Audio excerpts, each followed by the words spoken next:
অনুরূপভাবে রাসূল পাক দেখে কেমন হতো জন্ম আমার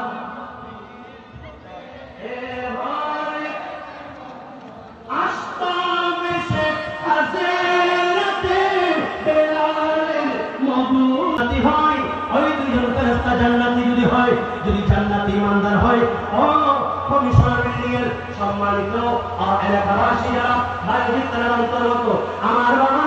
যখন আপনি চলে যান কেউ খাতুক বা না খাতুক পরিবার খাতুক আপনার জন্য ইমানদার হিসাবে জানেন আপনার নামাজের জায়গা আপনার মাহফিলের জায়গা আপনি যেখানে হেঁটে হেঁটে আপনি তাসবিহ পড়তেন ওই সকল আওয়াজগুলি এই জায়গাগুলি আপনার আপনার নবীর একটু সুসংবাদ পড়ার জন্য আপনি নবীর চেহারা মুবারক দেখে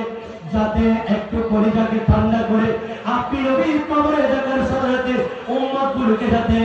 আপনি যাতে একটু চিনতে পারেন আজকে থেকে সিদ্ধান্ত নিল আমার ভাইরা আল্লাহর নবীর সুন্নাতে এক মুষ্টি দাঁড়িয়ে রেখে দিবে আল্লাহর ইজ্জতের কসম আজকে আপনি যদি আপনার মারা যায়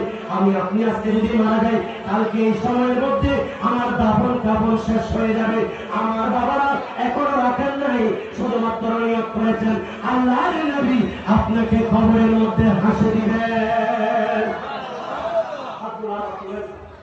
সবাই দেখুন ওইখানে বাইরে যারা গ্যালারির বাইরে আছেন আমার বাইরেকেও বুঝতে হবে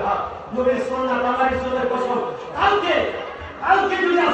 আজকে যদি ইন্তেকাল করেন আল্লাহর ইজ্জতের কসম ওলামায়ে কেরাম আছেন নবী মুস্তাফা আপনাকে দেখে মুস্কি হাসি দেবেন বলবেন এরা তো আমি নবীর উম্মত আমি নবীর মাহফিলে বসে আমি নবীর সুন্নাত এক মুর্শিদ আলিমের খবর এসেছে আমার যদিও বা দুর্বল হোক যদিও বা ভালোভাবে নামাজ পড়তে পারে নাই শুদ্ধভাবে কেরাত করতে জানে না কিন্তু আমি নবীর মহাব্বতে অন্তর ভালো ছিল আল্লাহ ভরপুর ছিল আল্লাহ কবুল করুন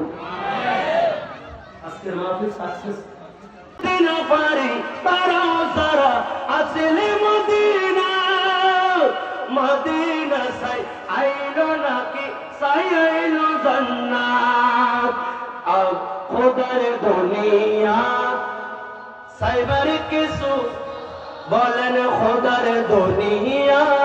আর এখানে হাত মেরা হন না আই খইল যে গানো মদিনা আইস তো সাই খন্না খইল যে গানো